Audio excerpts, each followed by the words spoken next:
Soyons saints, en partenariat avec Magnificat.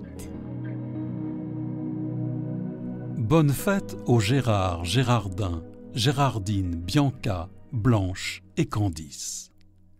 Aujourd'hui, nous allons découvrir Saint Ambrosio Francesco Ferro et ses compagnons. Nous sommes au milieu du XVIIe siècle. Le Brésil est évangélisé par les jésuites et ils ont rapidement un rayonnement considérable vu d'un très mauvais œil par les indigènes et par les conquérants hollandais majoritairement protestants qui dominent le pays. En 1645, il n'y a que 2 paroisses dans le Rio Grande do Norte. Notre-Dame de la Purification à Cunhao, dont le curé est André de Sovral, et Notre-Dame de la Présentation à Natal, gérée par Ambrosio Francesco.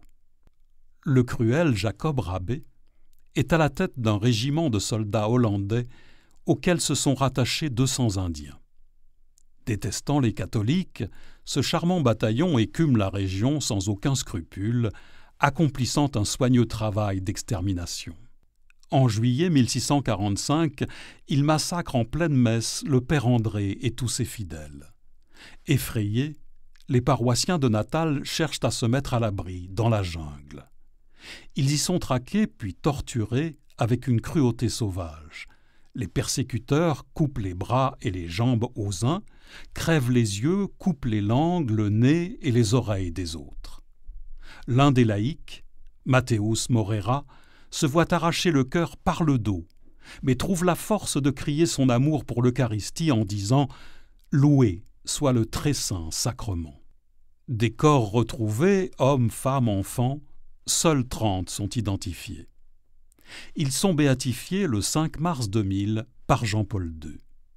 Dans son homélie, le pape dit qu'ils appartiennent à cette génération de martyrs qui ont irrigué la terre de leur patrie, la rendant fertile pour les générations des nouveaux chrétiens.